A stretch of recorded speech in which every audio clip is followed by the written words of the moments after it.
all the beautiful and lovely ladies out there. This Women's Day, let's take a moment to appreciate as to how far we've come and have faith in ourselves as to how far we can go. Be bold, beautiful and devoted, and most importantly, be the woman you look up to.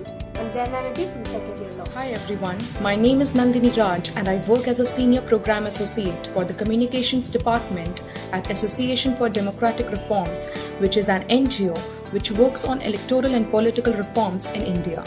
Additionally, I have been working in the development sector for almost 3 years now. My message to all the women is that today we have a voice because women from previous generations fought for that.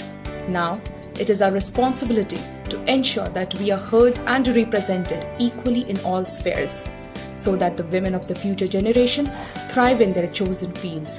Thank you. If you educate a man, you educate an individual. But if you educate a woman, you educate a whole family. Hello everyone, I'm Jitnasa Matre and I'm finally a law student.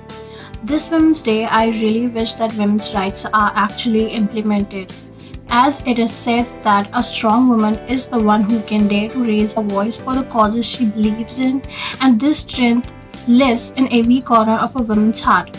It just needs to be found. Hello everyone, my name is Utkarsha Nikam and I'm a lawyer by profession.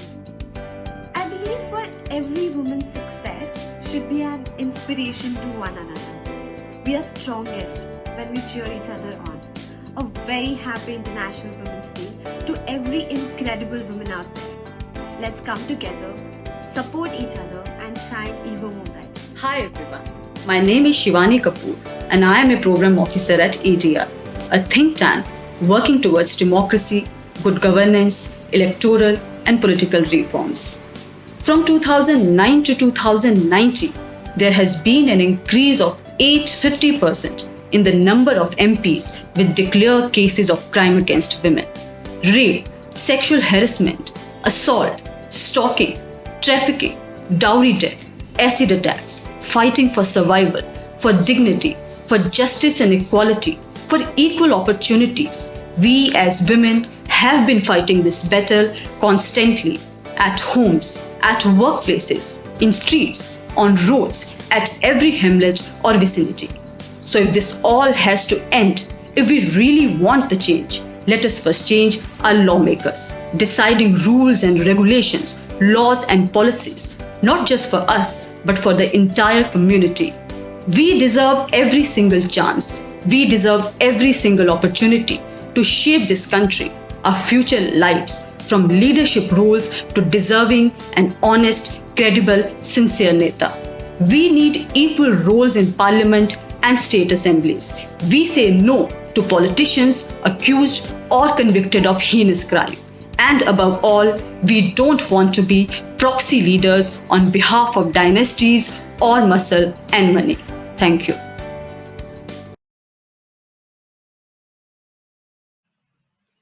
Good evening, everyone. I am Advocate Samiksha Pandey, and on this auspicious day of International Women's Day, which is being celebrated all around the world today on 8th March, I am here to share my views and thoughts on it. So, women of the world want and deserve an equal future from free stigma, stereotypes, and violence. A future that's sustainable, peaceful, with equal rights and opportunities for all. To get us there, the world needs women at every table where decisions are being made. So, with starting with the thought that may we know the strongest woman, may we be the strongest woman, and may we raise strong women for the society in general, I would like to start that India is a progressive country when it comes to women rights and duties. And in last few years, we have seen very many feminist judgments which have changed the entire look upon for the country, and it has helped in strengthening the feminist jurisprudence in general. So, discussing few judgments and discussing that how ahead we can go with this feminist jurisprudence and work upon in strengthening it, making it more valid, making it more acceptable. Because earlier women were only restricted to homes, but now we have workforce laws, we have work environment establishments, we have post training, and we have educational rights which are being driven for women in specific. And there are various NGOs working for towards women rights and for women rights in specific. But still, as we say that no field and no society is perfectly framed and in perfect shape, even our country has a long way to go when it comes to women rights. But the fact that we have started discussing in specific that what is wrong can only get us to reach to a point that what is right and what should be done about it. So, discussing various stigmas like health issues, like physique. We used to earlier just comment on someone's physique in general that, okay, you are slim, you are fat. But nowadays, this doesn't happen because everyone is accepting everyone in whichever way and in whatever shape they are with this. And earlier there were some jobs which were not acceptable for a specific gender, like women were not allowed to reach to a very high post in army, but one judgment changed the entire scenario and the entire game for women in general in army, air force and navy. So there are various instances and strong examples which have come up and which have motivated the feminist jurisprudence in general. So when we talk about women rights, we don't talk about that women should be loved or liked more than men. It is not that.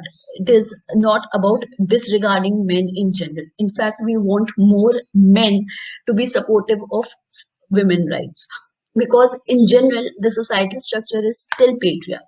And if more men will come forward ahead supporting women rights and discussing about them and talking about them on social platforms or at in various discussions in various panels, then I think it can make and bring about a better change in society in general. So let's go ahead and see that what is this year's talking about. So this year the theme for International Women's Day is women in leadership, that is achieving an equal future in a COVID-19, which calls for women rights in decision making in all areas of life. Equal pay, equal sharing of unpaid care and domestic work, and an end all forms of violence against women and girls, and healthcare services that respond to their needs. Women stand at the front lines of the COVID-19 crisis as healthcare workers, caregivers, innovators, community organizers, and at some of most exemplary and effective national leaders in combating the pandemic. The crisis has highlighted both the centrality of their contributions and the disproportionate burdens that women carry. Women leaders and women organizations have demonstrated their skills, knowledge, and network to effectively lead in COVID-19 response and recovery efforts. Today, there is more acceptance than ever before. Women bring different experiences and perspectives to the table. So, there are various, many feminist judgments which I would like to quote and discuss here from last few years are first is daughters can have compulsory rights, and this is a very big change which has been brought in the society in terms of a jurisprudential aspect and judicial aspect as well, that daughters have compulsory rights even if their fathers were not alive when Hindu Succession Amendment Act 2005 came into force. And this was held in the judgment Prakash versus Phulavati and Manganmal versus TB Raju. The other few judgments which I would like to quote and have brought various changes and have strengthened the feminist jurisprudence is that absolute exclusion of women from command appointments in army is illegal. SC dismissed Central's appeal against Delhi High Court verdict in this. Union of India versus Lieutenant Cadre Annie Nagarajan. Third is Domestic Violence Act, that is, wife is entitled to claim rights of residence which belongs to relatives of husband also. Supreme Court overrules its 2006 R.S. Batra judgment here. Then fourth was summary eviction procedure under Senior Citizens Act cannot be invoked to defeat right of resident of women in a shared household as per DV Act. And this was held in S. Vanita versus Deputy Commissioner, Bangalore Urban District. Fifth is, and the most important right now, is sexual harassment at workplace is